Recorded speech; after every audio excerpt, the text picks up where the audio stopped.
Hello everyone, welcome back to my channel. भाई आज 24 तारीख है और मुश्किल से एक महीने भी नहीं रह गए हैं जी मेंस जनवरी के लिए। और मैं देखो ये क्या बकवास कर रही हूँ, ठीक है, चैट जीपीटी से मैंने पूछा भी है 30 दिन के लिए, है ना। 30 दिन में हो सकता है यानी, जबकि 30 दिन भी नहीं है। आज 24 तारीख है, ठीक है, 30 दिन भी नहीं है मेरे पास, फिर भी मैंने 30 दिन लिख दिए क्योंकि हो सकता है कुछ भी। पर मुझे पता है कि चैट जीपीटी देखो सुगर कोट करता है, ठीक है। मैं ऑब्वियसली यार चैट जीपीटी पे ट्रस्ट नहीं करूँगी, पर मैंने इसमें कुछ प्रॉम्प्ट्स डाले हैं, ठीक है, तो ये सही आंसर ही देता है। हाँ, फिर भी गलत दे सकता है ऑब्वियसली, पर फिर भी मैंने देख लिया। और खैर मुझ में इतनी खुद भी थोड़ी सी कॉमन सेंस तो है ही, है ना, कि क्या ये हो सकता है फिर नहीं। फिर भी मैंने पूछा है ना कि कितना एटलीस्ट, है ना, या फिर मैक्सिमम कितना ट्राई कर सकते हैं या फिर कितना हो सकता है।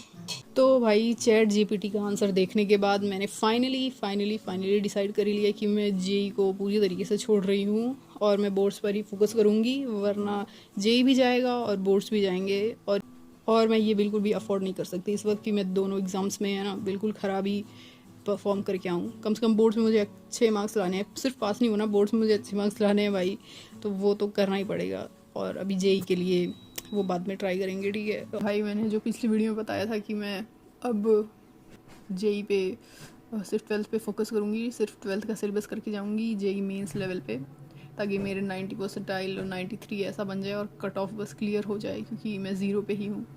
तो भाई मैंने कुछ दिन पढ़ा, मैंने स्टार्ट किया था 11 दिसंबर को शायद से सिलेबस 12th का।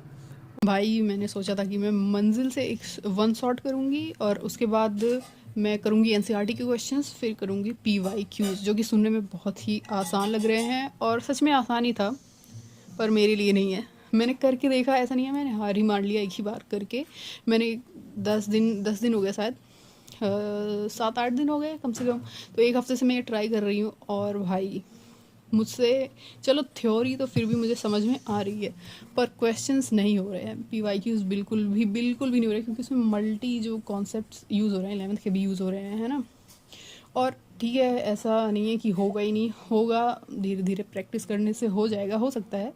पर वही तो है ना कि टाइम ही नहीं है, इतना टाइम ही नहीं है कि मैं धीरे धीरे करके प्रैक्टिस को जो है ना, प्रैक्टिस कर सकूँ, उतना टाइम नहीं है।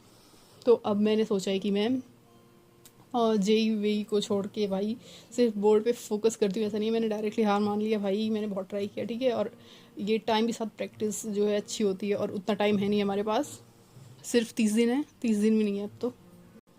और एक और बात है, अगर मैं जेई पे फोकस करूँगी तो मेरा ना ही बोर्ड अच्छे से हो पाएगा और ना ही मैं जेई अच्छे से कर पाऊँगी। और फिर मैं अपने पेरेंट्स को क्या ही बोलूँगी कि मैंने जेई के लिए 2 साल तो बर्बाद किए ही किए और बोर्ड्स भी नहीं कर पाई, तो ये तो नहीं हो पाएगा भाई, कुछ एक तो सही करना पड़ेगा। तो मैंने सोचा है कि मैं बोर्ड से पे ही फोकस करूँगी, कम से कम एक में तो अच्छे मार्क्स आ जाए ना, ताकि मैं बोल सकूँ भाई कि ठीक है ट्राई कर लेंगे अगली साल या फिर जो भी है, पर कम से कम बोर्ड्स में तो भाई मुझे अच्छे नंबर लाने ही हैं। और हाँ यार, एक और बात, मैंने देखो फॉर्म तो भर दिया है जेई का जनवरी का, तो वो तो एग्ज़ाम तो मुझे देना ही पड़ेगा, ठीक है। तो वो एग्ज़ाम तो मैं दूंगी ही, क्योंकि फॉर्म ऑलरेडी मैंने फिल कर दिया है, तो उसकी उसकी थोड़ी सी टेंशन हो रही है, क्योंकि भाई मार्क्स तो नहीं आने वाले ना।